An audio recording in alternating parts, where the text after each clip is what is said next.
Shalom saudaraku, kembali lagi berjumpa di acara talk show kesayangan kita We Talk No I But We Let's Talk Together bersama saya Pastor Wigan Sugandi dan Pastor Ruli Simorangkir, apa Oke Bang, kabar? kita nggak cuman berdua, Ya. tema kita seru. Malam hari ini tema kita adalah YOLO. Mungkin saudara mau YOLO apa sih? Tapi kalau anak-anak milenial pasti tahu YOLO itu apa ya. YOLO itu adalah sebuah sebutan atau sebuah tagline yang sangat ngehits dalam beberapa tahun belakangan ini. YOLO itu singkatan dari You Only Live Once. Jadi lu tuh cuma hidup sekali aja gitu loh. Iya, Kita tuh cuma hidup nggak anak sekali milenial. Jadi doang. sampai malam ini gue juga bingung. YOLO tuh apaan sih? Gitu. Ya, jadi kasihan nih nggak tahu. You only live once. only live Hidup once. sekali aja katanya. Dan untuk membahas ini kita nggak cuma berdua Bang, tapi kita ditemenin nih sama satu hamba Tuhan masih muda, jadi cocok untuk mewakili YOLO ini. Muda tapi senengannya ngomong filsafat. Nah, ini dia. Ini filsuf muda ini. Pastor Mike, how are you? Oke, thank you Pastor Wigan, Bang Ruli. Thank you udah menyempatkan waktu Senang untuk bisa bersama-sama dengan kita semua Yap. pada kesempatan ini. Oke, saudaraku, sebelum kita mulai seperti biasa, saya mau menyapa Bapak Ibu Saudara dulu yang ada di mana-mana. Ada di Sydney, di Medan, di Surabaya. Ya, ada juga komunitas-komunitas seperti Rehoboth Ministry Medan. How are you? CNC Bandung, GSKI THB, ada Igreja Community Church, ada GSKI Sleepy, GSKI New Spirit, Lifehouse Community. Nah, saudaraku, untuk saudara yang rindu acara ini untuk bisa jadi berkat lebih lagi dan saudara mau merequest entah di channel YouTube saudara atau di mana, saudara bisa hubungi nomor yang ada di sini ya. Nanti tim kita akan mendampingi saudara, akan membantu saudara sehingga saudara bisa merequest acara ini. Jadi saudara juga bisa menayangkan acara ini ya. Nah, karena acara ini ditayangkan di beberapa channel ya. Jadi saudara nanti kalau mau bertanya, saudara bisa WhatsApp ke nomor yang ada di sini ya. Saudara bisa bertanya, tema kita YOLO, You Only Live Once. Anda hanya hidup satu kali saja. Dan saudara jangan bertanya di kolom chat atau kolom komentar di YouTube masing-masing karena kita tidak akan bisa baca. Jadi saudara hanya bisa WA ke nomor yang ada di sini, jangan telepon apalagi video call ya, dan saudara tinggal sertakan nama, dari mana. Kalau saudara mau no name juga boleh. Oke. Tanpa panjang lebar lagi, kita mau masuk langsung nih Bang ya. Saya akan buka dulu sebentar ya. Bahwa saudaraku, seluruh manusia di bumi ini, siapapun dia ya, tua, muda, kaya, miskin, laki-laki, perempuan, ganteng, kurang ganteng, bukan ganteng jelek ya, ganteng, kurang ganteng ya, mau mukanya mulus atau ada sedikit jerawat, tidak peduli siapapun dia hanya punya kesempatan hidup satu kali. Jadi ya memang setiap kita hanya punya kesempatan hidup satu kali. Artinya apa? Kalau saudara sering dengar orang, itu orang nyawanya ada 2 tuh. Kayak kucing ya? 2, 3, ada lagi itu 7 nyawanya, buset ya. Enggak, kita hanya punya kesempatan hidup satu kali. Itu sebabnya persoalannya adalah apa yang kita mau lakukan di kesempatan hidup kita yang hanya satu kali ini. Ini loh yang akan kita gali dan yang akan kita bahas pada malam hari ini. Nanti kita juga mau tanya itu filosofi YOLO itu dari mana sih. Nah, tetapi yang jelas saudaraku ya, di kesempatan hidup yang satu kali ini, Tuhan dalam keadilannya memberikan semua manusia yang namanya perjalanan waktu. Dan perjalanan waktu setiap orang ini sama saudara. Again, siapapun saudara, kita punya waktu yang sama. 1 tahun 365 hari, 1 hari 24 jam, 1 jam 60 menit, 1 menit 60 detik. Kita semua punya kesempatan yang sama. Saudara tidak bisa, uang saya lebih banyak, jadi saya punya 26 jam 1 hari. Tidak bisa. Atau saudara bilang, gue bosan hidup nih, gue mau 20 jam aja 1 hari. Enggak bisa juga. Itu sebabnya karena kita memiliki durasi waktu yang sama. Saya mau bacakan satu bagian dalam firman Tuhan. Efesus 5 ayat yang ke-16 bunyinya gini. Dan pergunakanlah waktu yang ada. Kalau saya boleh sinonimkan dengan tema kita malam hari ini, gunakanlah hidupmu yang hanya satu kali ini loh. Nggak ada 2 kali, nggak ada 3 kali. Kenyataannya kita semua masih hidup. Saya masih bisa bicara, saudara masih bisa menyaksikan ini. Kenyataannya kita masih hidup. Dan Alkitab berkata pergunakanlah waktu yang ada. Perjalanan waktu yang ada. Kita yang masih hidup. Kenapa harus dipergunakan? Nah, kata pergunakan di sini kalau terjemahan bahasa Inggris Bang, saya suka banget. Redeem. Redeem. Redeem ya, Yeah. redeem. Redeeming your time kata kita. Kita harus menebus waktu kita. Menebus ya. Menebus, kata yang digunakan menebus. Kalau sesuatu yang harus kita tebus berarti apa? Ada sesuatu yang dalam posisi sedang digadaikan. Atau sedang posisi berhutang di mana kita harus tebus. Kayak Tuhan menebus kita dari dosa. Kita sedang dalam kekuasaan kegelapan, Tuhan tebus kita. Tuhan ambil balik kita.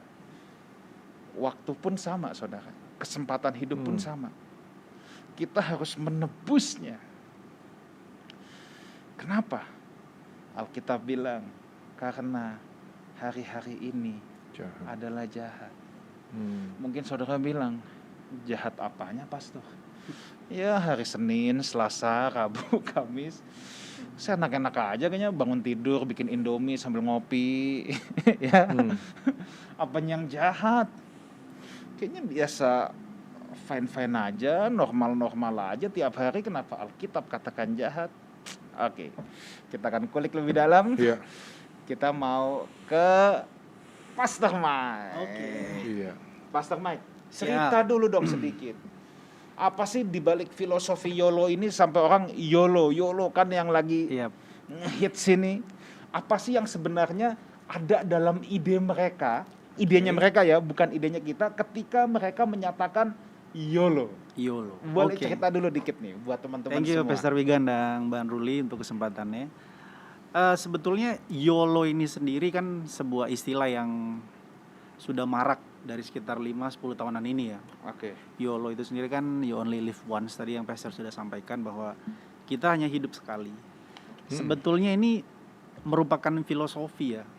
Jadi sebuah cara pandang, khususnya ini lebih ke generasi millennials.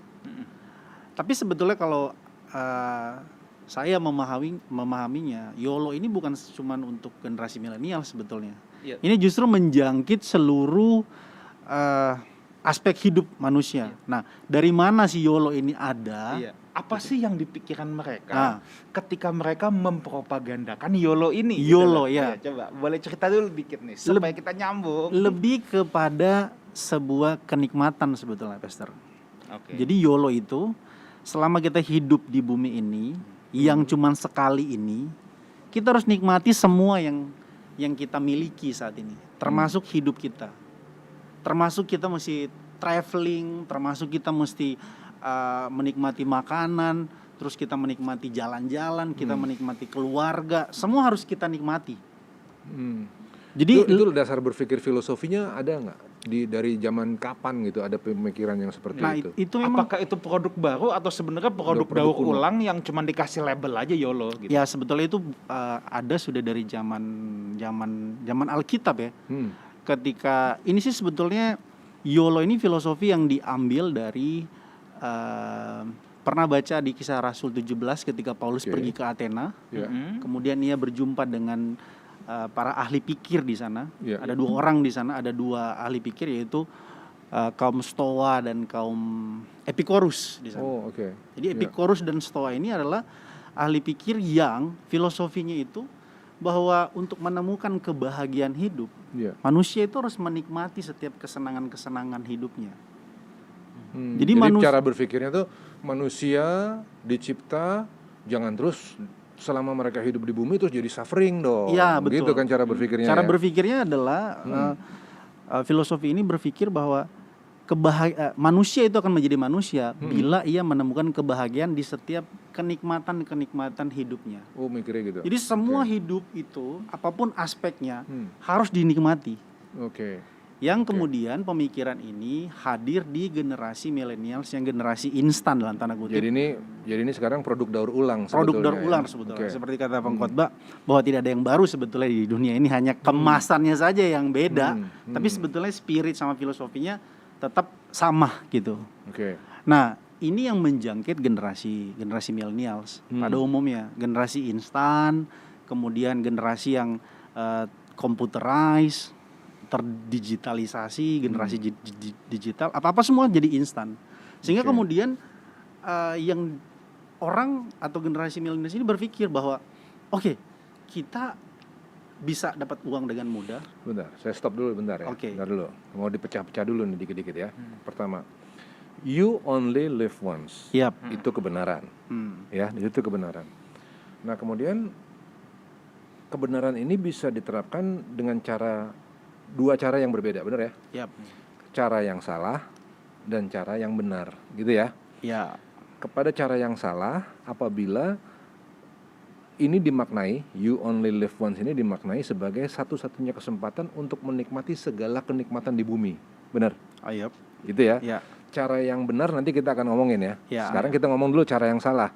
Menikmati kenikmatan di dunia secara pol-polan, itu ya. Oke, nanti yang benarnya kita omongin. Oke, sekarang yang salahnya dulu. Lanjut. Nah, jadi sebetulnya kan tergantung dari sudut pandang gitu. Iya. Pastor, tergantung sudut pandang. Iya. Yang kita katakan tadi menikmati dengan cara yang salah, bagi mereka ini yang benar. Nah, oke. Lu yang salah. Kita Iya. sudah benar. Justru ini Lu yang rugi. iya. Oke. Ini kan hak-haknya kita. Sehingga orang-orang ini melihat misalnya dalam tanda kutip, Iya. ini kok gereja nyampeinnya suffering, penderitaan terus. Iya. Jadi nggak menikmati hidup. Saya Apakah memang- baca ada tulisan lucu. Tulisannya gini. Ada gambar es krim. Jadi dia begini. Life is like an ice cream. Nikmatin sebelum lumer. Ada tuh emang benar. Iya kan? Jadi Iya. gas habis. Segala sesuatu dinikmati habis-habisan. Nah sekarang, salah nggak sih menikmati yang kayak begitu? Nggak salah. oke. Sebetulnya kan memang otak manusia ini menurut penelitian dia cuma ada dua yang dia inginkan. Dia menghindari yang namanya penderitaan, tapi dia mau yang kenikmatan. Dia mau yang senang-senang saja. Nah, Oke. jadi terpola pemikiran ini kepada generasi instan, di mana dia dengan mudah mendapatkan segala sesuatu sekarang, Ya. dan hidup ini cuma sekali, sehingga konsepnya itu adalah menikmati segala sesuatu. Termasuk tadi seperti es krim itu, Bang. Ya. Jadi apapun itu ya udah kita nikmatin aja, termasuk di suka-suka hidupnya, sembarangan hidupnya. Nah sebetulnya kan untuk kita sampai Jadi kalau gitu tadi, kalau menikmati seperti itu menjadi salah dong. ya menjadi salah bagi Karena kita. iya ya, kalau ngomong salah benar nih susah juga. Iya. Bang. Jadi Gini, relatif. Bang, saya nih mau memperjelas dulu nih supaya teman-teman di Bisa ngikutin, rumah juga nggak bingung. Ya. Oke gini. Tadi Pastor Mike katakan menikmati hidup. Yep. Pertanyaannya, emang salah kalau teman-teman tanya, emang salah kalau gue traveling? Emang salah kalau gue menikmati hidup? Emang kalau gue makan kenapa? Ya. Emang gue kalau pas jalan-jalan enjoy kok. Iya betul. Ya, siapa sih yang nggak enjoy ya? Wah, misalnya lagi lihat patung Liberty di New York, masa salah sih Pastor? Ya, coba supaya nggak salah kaprah gitu. Ya. Sebetulnya itu tidak salah dalam sudut pandang kalau di luar Alkitab. Iya. Kalau di luar sudut pandang kekristenan. Itu tidak salah bagi mereka. Itu lumrah saja kok. Wong itu memang nature-nya manusia, dia harus menikmati apa yang dinikmatinya. Nah, hal ini menjadi keliru bagi kita. Hal ini menjadi sebuah kajian bagi kita, jadi sebuah diskusi bagi kita di malam hari ini adalah lu menikmati itu untuk siapa? Oke, stop dulu. Ya, jadi pemirsa kita clear di sini yang persoalan bukan jalan-jalannya ya, tapi Bukan. tujuannya ya. Tujuannya. Clear, kita ini harus clear dulu nih. Ya, tujuannya. Maka Tujuannya maksudnya gimana? ya, Nah, ini yang kita akan tanyakan nih ya. Oke. itu dia Bang, gini. Ya, tapi kita mau make it clear dulu. Tadi kan saya kan bilang emang salah kalau gue jalan-jalan? Ya Oke. nggak salah, tapi tujuannya apa gitu loh. Oh, Ya, oke. apakah itu menjadi tujuan hidup? Oke. Ya. Kalau saya ngelihatnya ada sebelum itu mundur dulu. Gimana? Tadi Pastor Mike bilang begini, dilihat dari sudut pandang Alkitab Iya. dan kekristenan dulu. Iya, Nah, ketika kita lihat dari sudut pandang kekristenan, maka barulah kita mau bikin limitasinya dulu. Iya. Omongan kita malam ini tuh berdasarnya kekristenan, baru ngomong tujuan tadi. iya. Ya. Karena Oke. kan secara kekristenan juga, oke kalau saya mau Jalan-jalan. jalan-jalan emang kenapa? Nah, itu yang nanti kita omongin. Gitu kan, Ya. iya kan. Nah, Ya. Iya, jadi itu dia. supaya teman-teman Ya. tidak apa. Jadi ya salah tadi kaprah dibatasin juga kan, nih. jangan kita ngelihatnya dari sudut pandang non Kristen atau Iya. non Alkitab. Iya. Kita kembali ke Alkitab dulu. Betul. Baru di situ nanti kita Iya. lihat tujuan-tujuannya ya. Iya. Betul. Baru nanti kita pisahin benar dan Iya. salah ya. Makanya Good, saya good, tuh good. jadi teringat, saya kan suka bilang gini, misalnya orang merit tujuannya apa? Hmm. Supaya punya anak. Oh, kalau punya anak, kucing juga punya anak banyak lagi. Hmm. Itu kan gitu. Hmm. Oke, teruskan lo. Iya, jadi sebetulnya yang harus kita bahas, aku masuk sedikit Iya, ke silakan. sudut pandang Alkitab ya. Iya.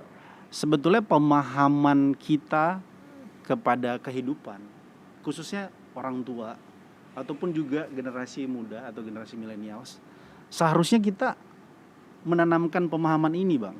Oke. Kita mengajukan sebuah diskusi kepada generasi muda, yaitu diskursusnya adalah kenapa kita ada di dunia ini. Oh, berangkat dari situ dulu. Berangkat dari situ dulu. Supaya kita tahu tujuannya. Supaya kita tahu Supaya kita tahu tujuannya. tujuannya. Iya. Nah, mungkin kalau mau ekstrim, aku bawa kita kepada satu pemahaman bahwa semua manusia pasti mati. Ya. Oh iya. Jadi kita Itu dia berangkat kan. dulu dari kelahiran, nanti menuju kematian, gitu Kematian. kan? Nah, Iya. kalau baru kita bisa lihat nih itu benang dia, merahnya ya. sehingga kita Oke. bisa tahu YOLO ini sebetulnya kita mau gunakan sebagai Seperti apa? Ya, Ya, oke. ya. Sebenarnya Silakan istilah diteruskan YOLO dulu. itu juga baik buat kita. Iya, iya. Nah, aku mau berangkat dari Jadi di sini kita ya di kelahiran ya. langsung dari kematian dulu, Bang. Oh, Aku berangkat dari ke sini sini dulu. malahan. Oke, Kematian dulu. oke, Mulai dari kematian. belakang. Iya, oke. Jadi aku mau lihat dari kematian bahwa kalau Ibrani pasal 9 ayat 27 bilang gini. Dan sama seperti manusia ditetapkan untuk mati hanya satu kali saja dan sesudah itu dihakimi. Oke. Nah, ini yang harus kita beritahu kepada generasi YOLO ataupun ke seluruh umat. Mm-mm. Jangan-jangan selama ini kita menikmati hidup, kita nggak tahu bahwa sebetulnya kita pasti mati dan nanti ada penghakiman. Hmm. Itu yang harus kita tanamkan dulu di sini, Bang. Hmm. Yang berikutnya adalah pertanyaan yang harus kita ajukan adalah kenapa kita ada di dunia ini? Hmm. Kedua, siapa kita ini sesungguhnya gitu kan? Hmm. Lalu tujuannya untuk apa kita hidup? Oke. Ya kan? Ya. Tujuan kita hidup Jadi itu tujuan apa? kita ke sini. Tujuan kita ke sini. Sekarang kita pindah sini ya. Kita pindah ke Mulai sini, Bang. berpikir, untuk apa kita ada di sini? Ke arah mana kita mau berjalan? Betul. Ya, Siapa oke. kita dan mau ke arah mana kita berjalan? Oke. Hmm. Oke. Hmm. Nah, yang menarik adalah tadi yang disampaikan oleh Pastor Wigan di awal bahwa pergunakanlah waktu yang ada. Ya. Nah, pergunakanlah waktu yang ada itu bagi filosofi YOLO, ya dia menggunakan untuk kesenangan hidupnya. Hmm. Oke. Dia gunakan kesenangan itu waktu yang ada kan. Nah, kalau bicara waktu, maka izinkan saya untuk membuka Alkitab Hmm. supaya kita melihat bahwa ternyata dalam hidup ini waktu itu ada waktu-waktunya ya dalam hidup ini. Semua ada waktunya. Untuk segala sesuatu ada waktunya. Pengkhotbah pasal 3. Ada waktu untuk lahir, ada waktu untuk meninggal, ada waktu untuk menanam, ada waktu untuk mencabut yang ditanam, ada waktu untuk membunuh, ada waktu untuk menyembuhkan, ada waktu untuk merombak, ada waktu untuk membangun, ada waktu untuk menangis, ada waktu untuk tertawa, ada waktu untuk meratap, ada waktu untuk menari, ada waktu untuk membuang batu, ada waktu untuk mengumpulkan batu, ada waktu untuk memeluk, ada waktu untuk menahan diri dari memeluk, ada waktu untuk mencari, ada waktu untuk membiarkan rugi, ada waktu untuk menyimpan, ada waktu untuk membuang, ada waktu untuk merobek, ada waktu untuk menjahit, ada waktu untuk berdiam diri, ada waktu untuk berbicara, ada waktu untuk mengasihi, ada waktu untuk membenci, ada waktu untuk perang, ada waktu untuk damai. Saya lompat ke ayat 11. Ia membuat segala sesuatu indah pada waktunya, bahkan ia memberikan kekekalan dalam hati mereka. Tetapi manusia tidak dapat menyelami pekerjaan yang dilakukan Allah dari awal sampai akhir. Oke. Nah, jadi penekanan aku di sini adalah bahwa manusia itu hidup dalam ruang dan waktu, di mana dalam ruang dan waktu itu disitulah kesempatan ia mengetahui mengapa dia ada dan untuk siapa dia hidup dan kemana tujuan hidupnya. Jadi poin aku di sini adalah kalau kita memaknai bahwa YOLO ini, you only live once, sebetulnya kan simple dalam sudut pandang Alkitab. YOLO itu adalah kita gambar dan rupa Allah, kita diciptakan untuk memuliakan Allah, dan tujuan kita adalah kemuliaan Allah. Kan itu sebetulnya filosofinya. Nah, persoalannya sekarang adalah kita tahu nggak value kita ini selama kita hidup. Untuk jadi YOLO itu value-nya apa sih? Nilainya itu kita jadi tidak bernilai atau tidak berkualitas. Atau kita menjalani YOLO itu jadi tidak berkualitas. Karena kita tidak tahu sebetulnya hidup kita ini untuk apa. Sehingga tujuannya jadi salah gitu. Ya harusnya untuk kemuliaan Allah tadi. Harusnya untuk kemuliaan Allah tadi kan. Ya. Tapi dia gunakan untuk kenikmatan-kenikmatan yang tidak membawa kepada kemuliaan Allah. Oke, nah ini supaya mendarat ya. Saya mau langsung menukik ke praktisnya. Oke. Supaya mendarat. Kita hubungkan lagi sama yang jalan-jalan tadi. Yap. Jadi Orang Kristen. iya, jalan-jalan itu gimana? Salah. Jalan-jalan yang untuk kemuliaan Allah tuh yang kayak apa gitu. Yap. Oke. Tentunya gini, saya percaya bahwa hidup Kristen itu bukan pengertian memang kita akan menderita, ya. Tapi jangan dipahami sebagai penderitaan askese. Ya, ya. Penderitaan askese itu kan di mana ada orang-orang beragama, entah apapun agamanya itu, dia percaya kalau dia mengalami penderitaan fisik lebih hebat, maka dia akan menjadi lebih rohani, lebih dekat dengan Tuhan. Akhirnya dia buat-buat sendiri. Entah dia pergi ke goa mana, Puasa gila-gilaan. betapa gitu kan. di situ, nggak mau ketemu orang, ketemunya cuman monyet sama Tarzan. macan. Loh iya, dan dia merasa wah inilah cara aku lebih rohani, gitu kan gitu. Iya. Nah, jadi hidup Kristen harus gimana gitu? Langsung ke aku atau Bang Rul? Langsung Oke. aja Ajar. dong. Nah, kalau dari aku, ada salah satu sosok tokoh dalam Alkitab yang menikmati seluruh kenikmatan yang ingin dinikmati oleh manusia pada umumnya. Pasti tahu dong. Salomo. Salomo ini apa yang tidak dia nikmati? Harta, takhta, wanita, semua dinikmati sama dia. Jadi dia ini salah satu orang yang memang paling kaya, punya istri bisa dibilang 1000 kan di Alkitab katakan, dan dia harta kekayaannya begitu melimpah, dan dia memiliki semua kenikmatan yang ingin dinikmati oleh manusia. Tapi pada akhirnya ia dalam pengkhotbah berkata begini bahwa oke, generasi muda, bersenang-senanglah dengan masa mudamu, nikmatilah semua masa mudamu, tapi ingat bahwa nanti itu akan kau pertanggungjawabkan, kau akan dihakimi. Oke. Lalu sampai pada akhirnya ia memberikan konklusi bahwa seluruh kenikmatan yang kita nikmati ini akan menjadi sia-sia bila tidak bersama dengan Tuhan. Kita bisa menikmati segala sesuatu apabila kita bersama dengan Tuhan. Nah, tadi masuk kepada emang kalau jalan-jalan Menikmati bersama Tuhan itu apa? menikmati bersama Tuhan itu apa gitu. Iya. Nah, menikmati bersama Tuhan ini sih memang agak kompleks. Kompleksnya adalah siapa yang tahu kalau itu untuk Tuhan? Iya kan? Kompleksnya itu adalah siapa yang tahu bahwa yang ketika kita jalan-jalan, kita makan, kita lakukan hal lain itu untuk Tuhan bukan? Nah, ini kan bicara sifatnya sangat batinia ya, Pastor ya.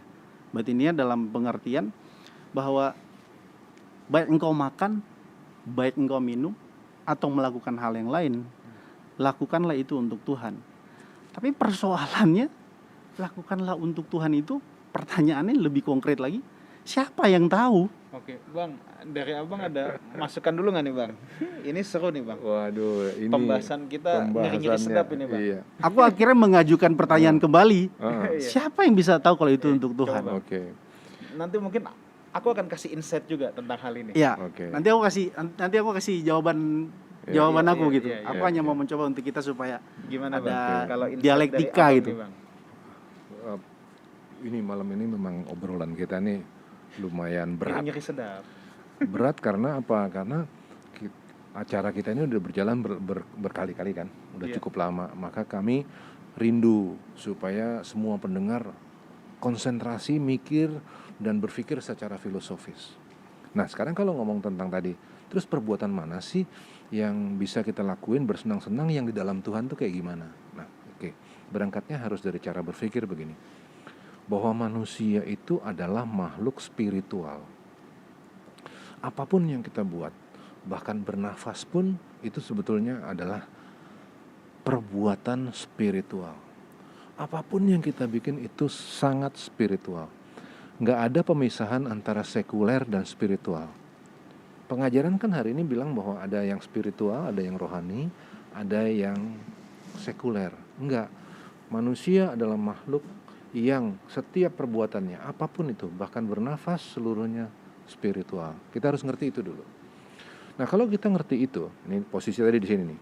Kalau kita ngerti itu, maka ketika kita berjalan menuju kepada kekekalan, kita harus mikir bahwa apapun yang kita bikin di sini nih, semua yang kita bikin di sini itu spiritual.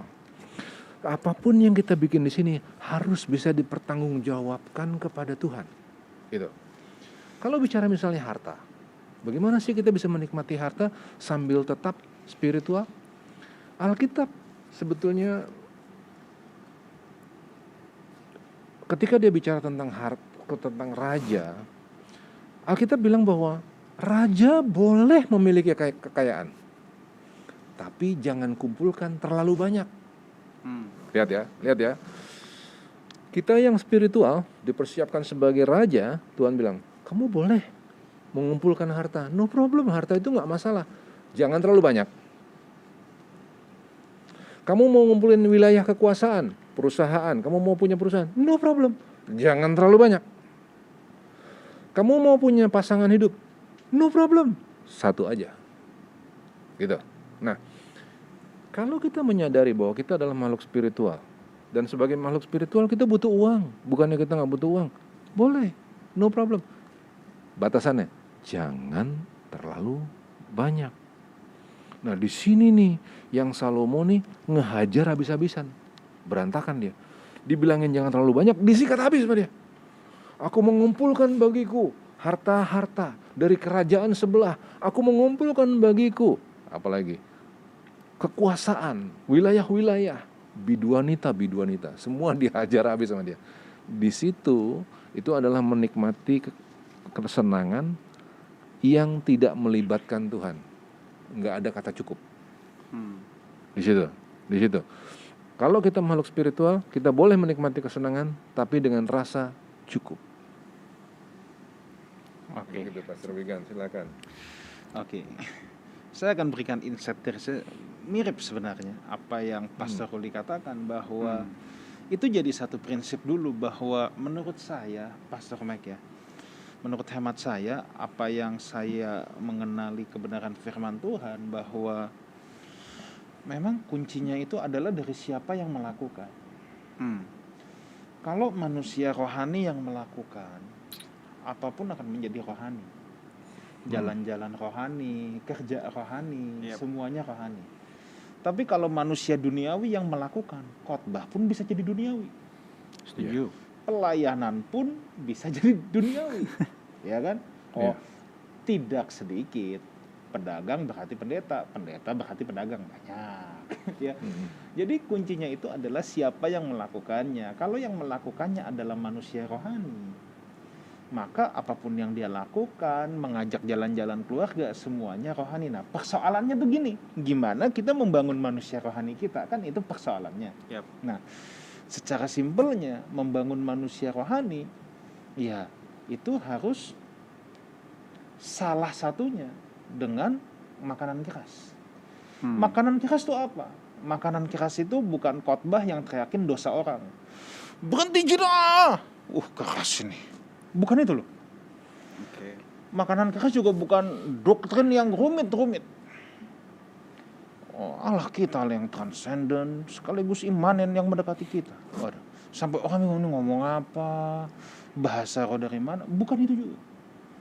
Tetapi makanan kiras adalah, definisi saya, makanan kiras adalah kebenaran firman yang men-challenge cara berpikir kita untuk memindahkan dunia kita dari yang berpusat kepada diri kita sendiri menjadi berpusat kepada Tuhan. Itu definisi makanan kiras. Nah, jadi untuk segala sesuatu bisa jadi rohani, ya harus manusia rohani yang melakukan. Siapa manusia rohani itu? Manusia rohani adalah manusia yang menyadari hidupnya berpusat kepada Tuhan, bukan berpusat kepada dirinya sendiri lagi. Nah, sehingga ketika Tuhan yang jadi pusat semesta, kita ini tanpa sadar seringkali menjadikan diri kita pusat semesta. Nah, ketika kita menjadikan Tuhan pusat semesta, atau Tuhan menjadi pusatnya, episentrumnya, baru kita bisa memaknai, ya, apapun yang kita lakukan, baik kamu makan, minum, kamu lakukan untuk kemuliaan nama Tuhan. Nah, kira-kira sampai di situ dulu. Sekarang dari Pastor Mike dulu. Iya. Nah, kalau dari aku secara pribadi, mungkin aku dari insight yang lain. Kalau tadi berangkat dari Efesus pasal 5 tadi. Nah, aku mau naik ke pasal 15-nya. Supaya kita bisa dapat mendudukan ayat 15 mendudukan masalahnya, yaitu persoalan dari YOLO ini spirit ini kan masuk ke seluruh aspek hidup manusia kan, termasuk ke gereja pun masuk spirit ini. Ya, dia katakan iyalah untuk kemuliaan Tuhan, baik engkau makan, baik engkau minum, semua untuk kemuliaan Tuhan. Tapi prakteknya, aktualisasinya untuk dirinya sendiri, gitu. Nah, sehingga dari ayat ini itu menarik adalah ayat 15. Karena itu perhatikanlah dengan saksama bagaimana kamu hidup. Janganlah seperti orang bebal, tetapi seperti orang arif. Nah, bagaimana orang bebal itu bisa menjadi manusia rohani yang tadi Pastor sampaikan. Orang bebal itu pasti tidak bisa menjadi manusia rohani. Jadi poin yang saya mau sampaikan di sini adalah kita sebagai orang Kristen harus memperhatikan bagaimana cara kita hidup. Bagaimana cara kita berbicara, bagaimana cara kita menyampaikan sesuatu kepada seseorang, bagaimana cara kita hidup di seluruh aspek. Itu yang harus kita kaji terlebih dahulu. Apakah ini memuliakan Allah atau tidak? Nah, tadi berangkat dari pertanyaan. Jadi kalau tadi nanti dikaitin lagi sama jalan-jalan tadi. Jalan-jalan ya. Berarti ini kan sebagai study case. Study case kan tadi kan jalan-jalan tuh. Gimana caranya jalan-jalannya tidak bebal? Nah, itu dia. Nah, itu gimana tuh? itu itu kan? Ya, Bang. Oke. Nah, gimana? Akhirnya kalau kata salah satu filsuf begini, bahwa kehidupan yang tidak pernah dikaji adalah kehidupan yang tidak layak untuk dijalani. Maksudnya adalah ternyata manusia itu lupa untuk mengkritisi dirinya sendiri, mengkaji dirinya sendiri, sehingga jadi hidup suka-sukanya dia. Hidup jadi you only live once ini suka-sukanya gitu. Karena cuma sekali ya udahlah, kita nggak usah mengkaji diri kita sendiri. Nah, ini orang bebal nih. Apalagi dia nggak mau dikritik, dia nggak mau ditegur. Dia bikin traveling itu sebagai tujuan dari hidupnya. Bukan yang benar padahal tujuan dari hidup adalah supaya menghadapi persidangan ini nanti. Hari penghakiman ini nanti. Jadi segala sesuatunya harus kita perhatikan kan gitu ya. Itu dia. Nah, yang bebal itu adalah tujuan hidupnya bukan ini, tapi bagaimana menikmati travel, makan dan termasuk keuangannya, keluarganya dan lain sebagainya. Ini dia nggak mikir ini, Bang. Ya, seolah-olah kalau dia travel dia happy. Untuk travel apapun dia kerjain. Dia mau makan kayak apa kayak dihantam terus. Itu yang jadi masalah. Nah, sekarang kalau nggak makan dia jalan-jalan terus tapi nggak makan oke nggak tuh? Aman nggak tuh? jadi rohani nggak tuh? Dia memang mampu. Dia punya kerjaan. Nah, itu lagi kembali ke dalam diri kita sendiri. Kita mau gunakan ini untuk diri kita sendiri, atau kita gunakan ini apa tadi itu istilahnya, Bang? Atau kita gunakan ini untuk Tuhan. Sehingga begini, ini sih memang agak katakanlah utopis ya, atau agak sedikit alegoris lah istilahnya. Oke. Kira-kira Tuhan seneng nggak ketika kita melakukan hal A atau hal B? Maksudnya kita bertanya gitu, apakah Tuhan ikut campur tangan, atau apakah Tuhan ikut merasakan atau menikmati apa yang kita nikmati ini? Oke. Sehingga salah satu bapak gereja ya, Agustinus, aku ingat tuh, dia pernah berkata begini bang sama Pastor Wigan, bahwa lakukan apapun yang kamu mau, suka-sukamu apapun itu, asal kamu cinta Yesus, asal kamu cinta sama Tuhan. Karena kalau kamu cinta Tuhan, kalau kamu mengasihi Yesus dengan sungguh-sungguh, maka apapun yang kau lakukan, kau tidak akan melakukannya dalam rangka melukai Tuhan. Dengan kata lain, aku mau sampaikan bahwa apapun yang kita lakukan di sepanjang hidup ini, atau di hidup cuman sekali ini, kita harus berprestasi, kita harus membangun keluarga yang baik, kita harus maksimal dengan hidup ini, kita harus optimal dengan hidup ini. Tapi semua ini tanpa mengaitkan dengan Tuhan, melibatkan Tuhan, atau orientasinya kepada Tuhan, ini semua sia-sia, seperti yang disampaikan oleh Salomo. Sehingga itulah kenapa Tuhan Yesus berkata bahwa untuk apa kita memiliki seluruh dunia ini, tapi kamu kehilangan nyawamu. Dengan kata lain, buat apa kita menikmati hidup ini, mau panjang pun usia Jadi kita. kalau gitu kuncinya sebenarnya adalah orang itu menjadi bebal dan tidak rohani ketika dia menikmati segala sesuatu untuk dirinya. Iya. Di situ masalahnya, ya kan? Cuma masalahnya gini bang. Jadi ntar lo, kalau kita kaitin sama yang tadi travel ya, Iya. dia travel habis-habisan, dia nggak nyakitin orang lain, dia nggak bohong. Tapi ketika semua itu berpusat pada dirinya, tadi bahasanya Pastor Wigan, dirinya menjadi Pusat dunia. epicentrum dunia. Aku menikmati, cuman pengen jalan-jalan. Ada pesawat baru, kita cobain. Ya. Asik gitu ya. Itu YOLO bang. Itu yang YOLO yang dengan semangat yang Iya. seperti dunia. Betul. Nafasnya itu dunia, itulah bebal ya. Itulah Ketika bebal. dia semua untuk aku. Nah, tapi mekanisme yang sama nih, semangat yang sama, jalan.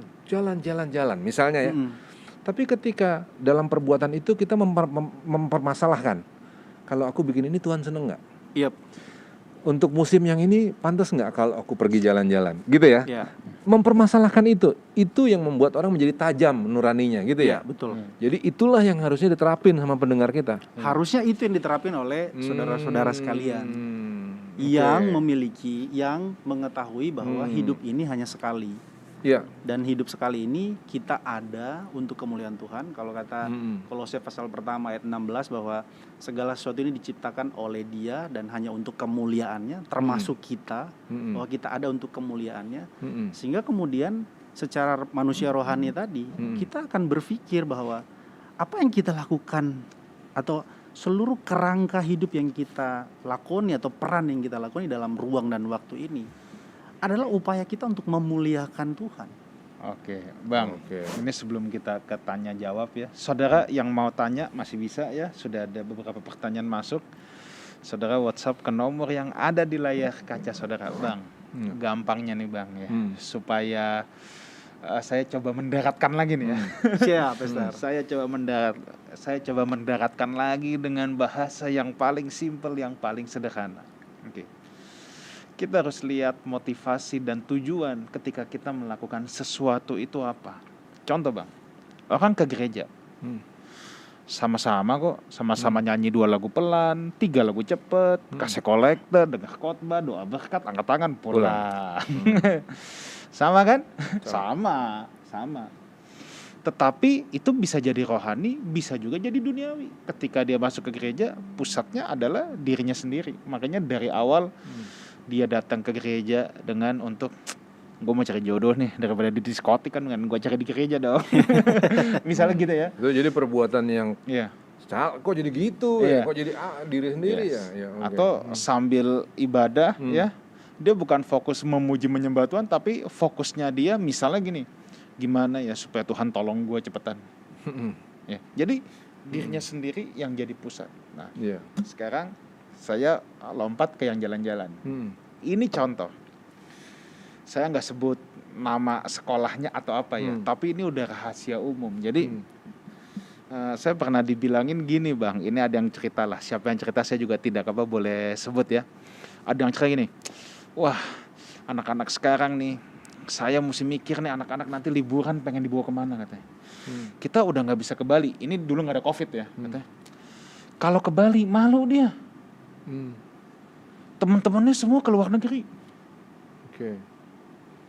Lama-lama kalau ke luar negeri, Singapura kurang jauh. Malu dia. Jadi gue mesti ajak anak gue ke Lebih ini. jauh lagi deh.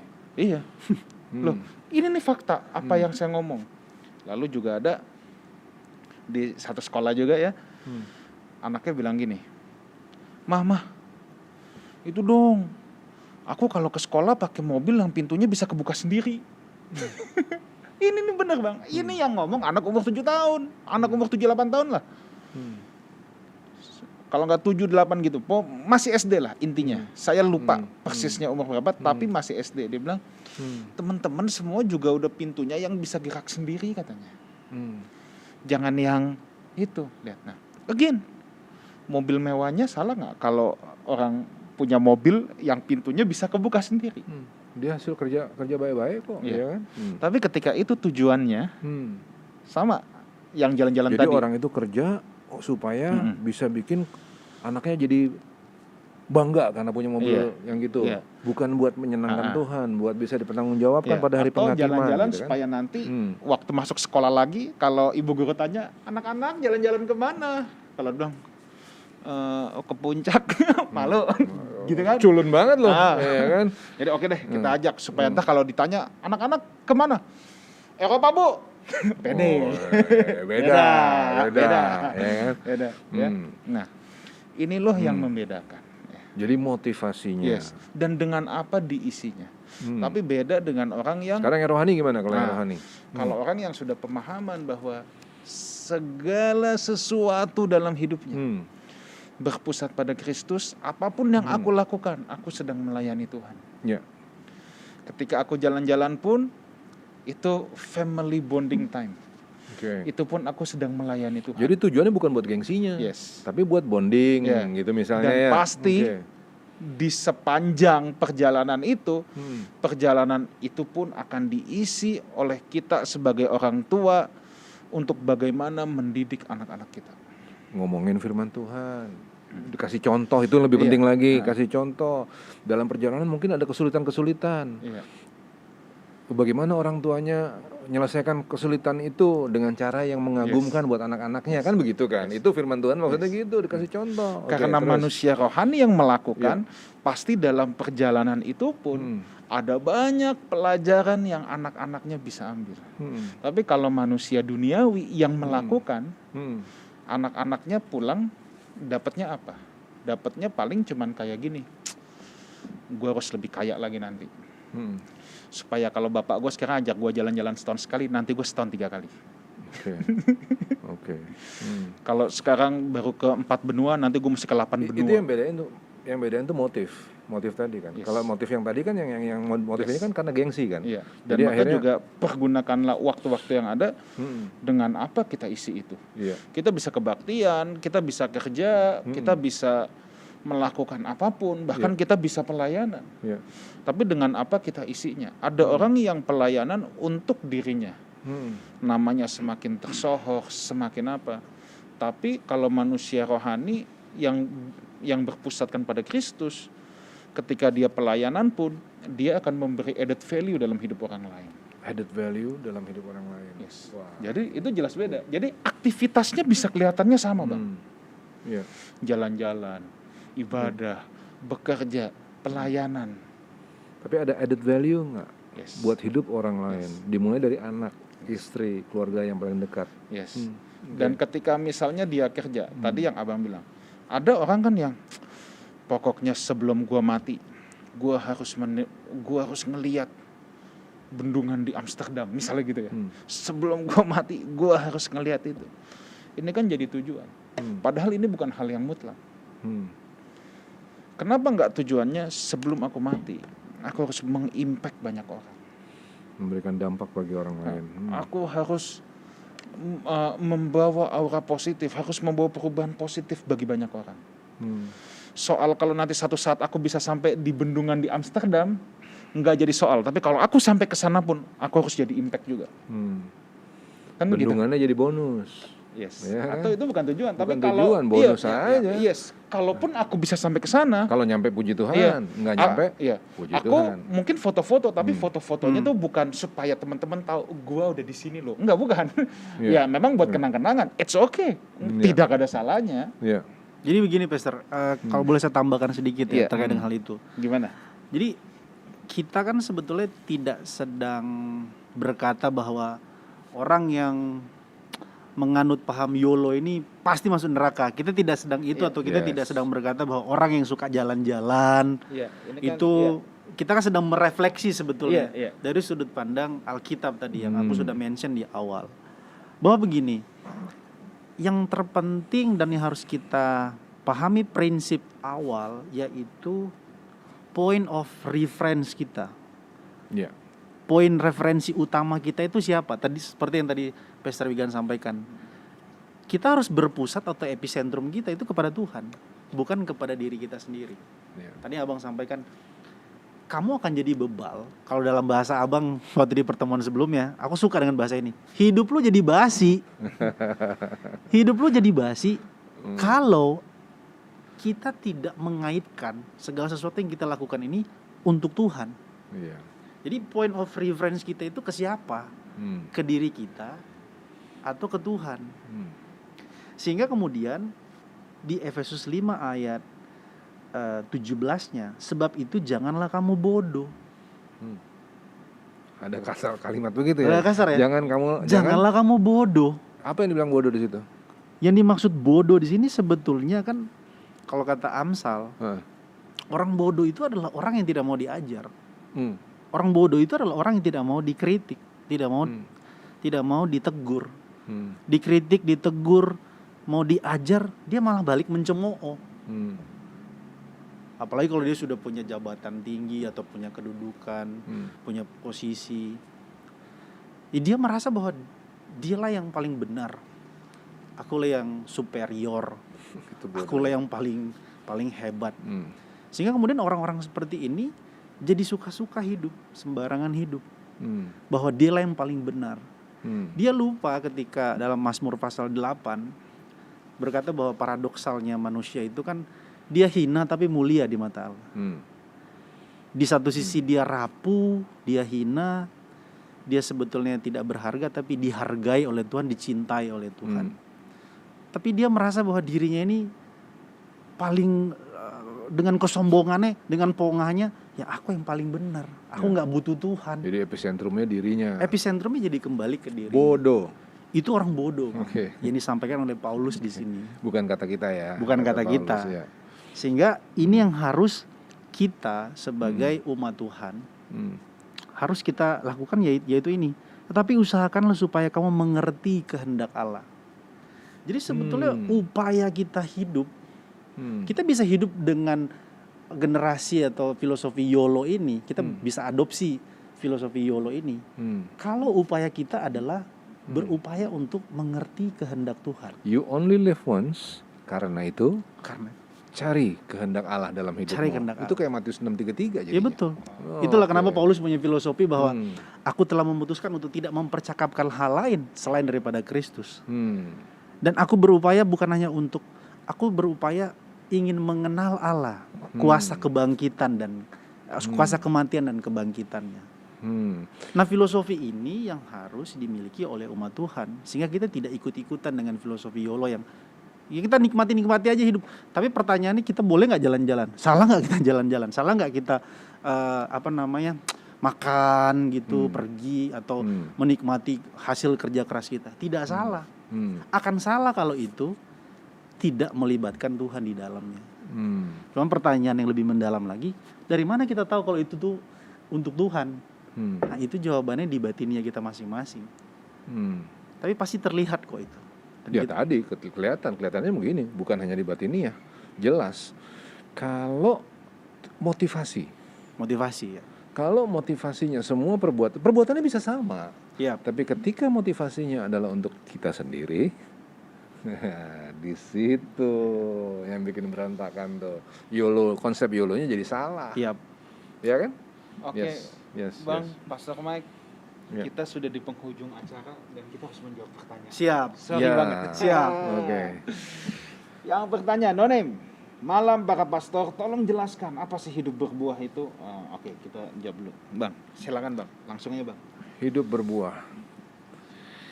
Semangat dari Allah ketika Allah memilih Israel sebagai bangsa kesayangannya adalah supaya mereka menjadi orang-orang atau manusia-manusia yang adil. Orang-orang yang perhatiin kepentingan orang-orang lain. Orang-orang yang bisa mewakili keadilan Allah. Gini loh. Tuhan Allah tuh tahu ya bahwa dunia ini tempat yang ancur-ancuran, rusak, jahat, bengkok, gelap. Oke? Nah, di sisi lain, semua orang juga tahu bahwa kerajaan Allah itu indah, mulia, mengagumkan. Betul ya? Semua orang tahu. Nah, permasalahannya adalah siapa yang bisa representasiin kemuliaan Allah di bumi yang gelap, jahat, bengkok ini? Dalam konsep Alkitab itu harus dibuat oleh orang-orang Yahudi. Supaya orang Yahudi ini bisa mewarnai orang-orang pagan di sekeliling mereka. Nah, ketika Yahudi mewarnai orang-orang pagan di sekeliling mereka, disitulah mereka disebut sebagai orang-orang yang berbuah. Di konsep kita hari ini, coba, banyak orang yang dikecewain kan, banyak orang yang disembarangin kan. Kita menjadi alasan gak orang-orang itu tersenyum? Kita jadi alasan gak orang-orang yang diperlakuin sewenang-wenang itu jadi happy? Kita ngelindungin mereka gak? Kita jagain mereka gak? Waktu kita jagain orang lain supaya orang itu bisa menikmati keindahan Allah, di saat itulah namanya kita berbuah. Gitu Pastor Wigan. Oke, saya rasa cukup ya. Cukup. Next question lo. Nonem. Nah, ini buat Pastor Mike nih. Ini Siap. berhubungan. Kalau hidup cuman sekali, kita nikmatin dong semua yang ada. Misalnya makan enak, menikah. Kalau nggak sekarang, kapan lagi? Emangnya di surga ada makan enak dan nikah lagi? Iya. Hebat banget pertanyaannya ya. Iya, tajam tuh. Ini jangan-jangan generasi YOLO ini. Tapi Ini keren salah tuh satu pertanyaannya filosofi tuh. YOLO nih. Ya, Nggak salah. keren. Itu pertanyaannya sangat baik dan ini pertanyaan yang sangat tajam ya. Kenapa kita nggak boleh menikmati semuanya? Ya memang tidak salah. Kita harus nikmati semuanya. Tapi tadi seperti mengutip apa yang Agustinus sampaikan, kamu boleh melakukan segala sesuatu asal kamu cinta Tuhan. Oke. Karena kalau kamu cinta Tuhan, ketika kamu menikmati segala sesuatu itu, kamu akan tahu ini melukai itu. Kalau aku lakukan ini, entah itu makan, jalan-jalan, menikmati uang yang kita miliki, menikmati keluarga yang kita miliki dan lain sebagainya. Kalau kita sudah cinta Tuhan, maka kita nikmati semua ini berdasarkan cinta kita kepada Tuhan. Menikmatinya dengan bertanggung jawab. Menikmatinya dengan, ya itu setuju Bang, dengan bertanggung jawab. Loh, emang di sorga apa tadi Pastor? Emang ada makan-makan lagi di sana? Emang nggak ada makan-makan lagi di Emang sorga? ada makan-makan lagi Emang di ada sana? makan-makan lagi di sorga? Kan entah udah nggak ada makan-makan lagi atau kawin lagi atau emang ada makan dan nikah lagi ya. Kalau nggak ada kita nikmati dulu dong, nggak ada sekarang. Iya, kalau pertanyaan sorga itu mungkin kita bisa bahas di lain waktu. Tetapi intinya bahwa Allah sebetulnya turut bekerja dalam segala sesuatu untuk mendatangkan kebaikan. Sebetulnya Allah juga ingin menikmati apa yang kita nikmati. Saya sih nggak percaya, Bang, bahwa Allah itu tidak senang kalau kita menikmati sesuatu. Kita kasih contoh soal ya. Salomo cara hidupnya begini nih. Iya. Sementara dia lagi di sini, dia dilimpahin dengan kekayaan, dia hajar habis dong. Iya, Makan minum disikat habis sama dia. betul. Pesta-pesta dia hantem paling pol ini. Iya. Tapi pertanyaannya, sekarang kita nggak usah ngomong soal muluk-muluk deh. Kita cuma mikir gini. Waktu Salomo nikmatin makanan yang paling asik, emang nggak ada makanan yang lebih enak lagi? Di atas langit ada langit. Akhirnya kan waktunya habis untuk nyari makanan yang lebih enak terus aja gitu kan. Iya kan? Akhirnya jadinya nggak bertanggung jawab kan manfaatin waktunya kan. Ya makanya seperti Paulus sampaikan ya Bang, bahwa kerajaan Allah itu tidak Bukan berbicara soal makanan Hmm. Hmm.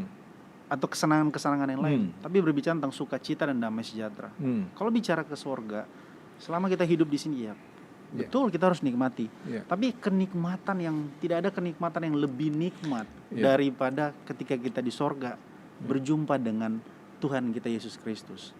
Iya. Itu nikmat yang lebih nikmat dari yang sekedar makanan. Enggak, dari sekedar... tapi kita mesti akuin juga bahwa Menikah. menikmati yang seperti diomongin ini juga nikmat Oh sebetulnya. ya memang nikmat.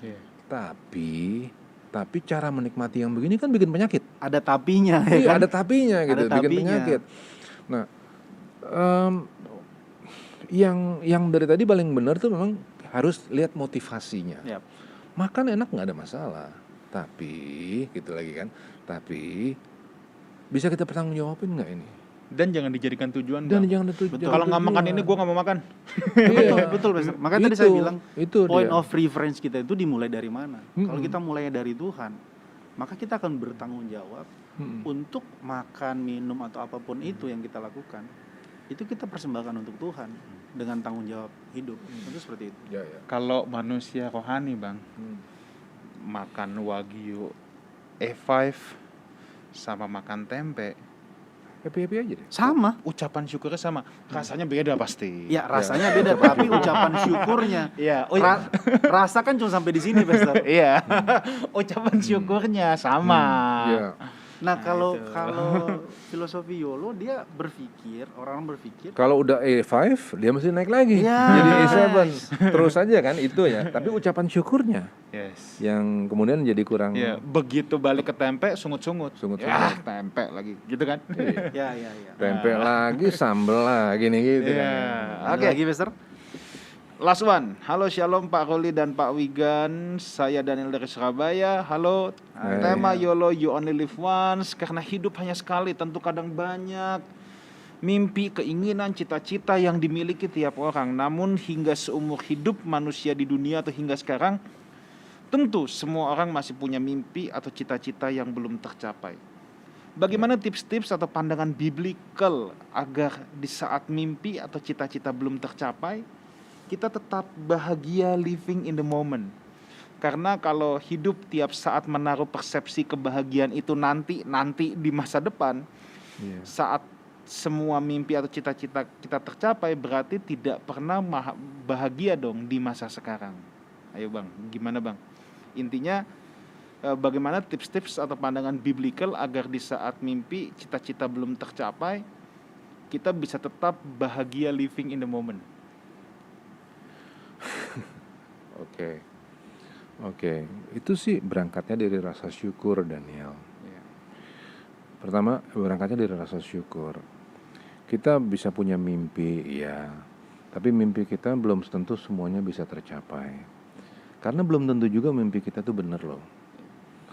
Bisa aja kita punya mimpi nih. Wah, suatu hari nanti saya punya pompa bensin 12. Gitu. Bisa aja. Dan mungkin itu adalah mimpi yang bagus. Tapi belum tentu loh. Ternyata itu mimpi yang benar. Bagus, tapi belum tentu benar. Dulu saya pernah punya mimpi macam-macam. Pengen begini, pengen begitu, pengen begini, pengen begitu. Banyak yang mimpi saya itu nggak tercapai.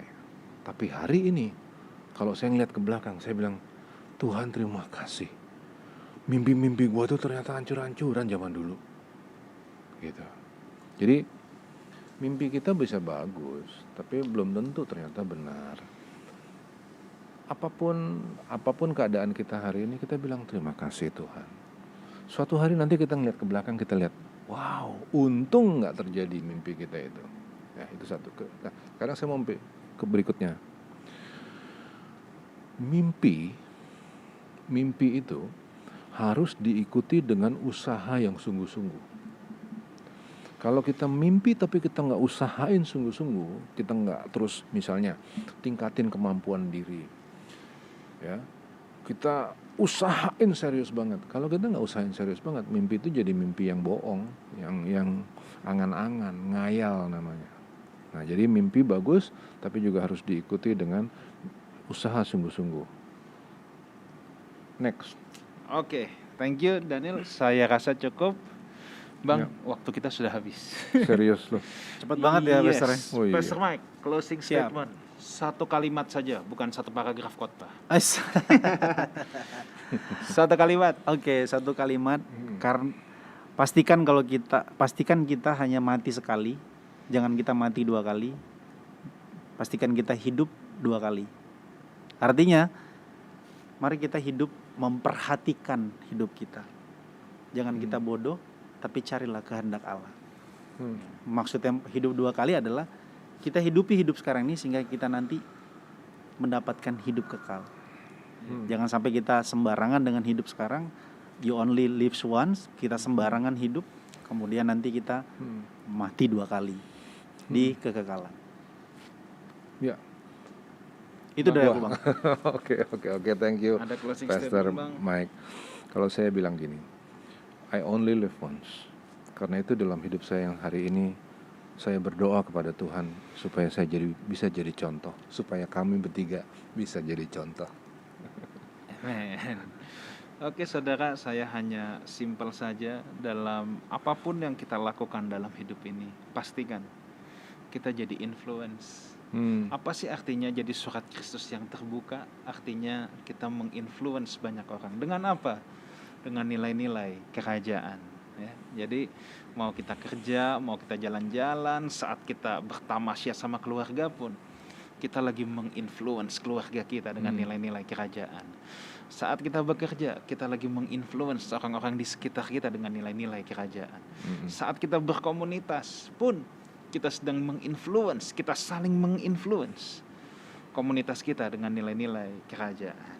Oke. Thank you Pastor Mike. Thank you so much, Pastor Wigan. Yes. Pastor Uli, thank you. Thank Bang, you. next week kita akan punya satu tema lagi. Kita ada tamu, Apa? Pastor Ari Tambunan. Waduh, ya. Oke. Beliau seorang pengkhotbah juga, worship leader yang diurapi. Kita mau bicara tentang gaya hidup penyembah. Oke. Mungkin saudara bilang, saya bukan WL kok. Loh, siapapun kita harus punya gaya hidup penyembah. Ya. Dan apa itu gaya hidup penyembah?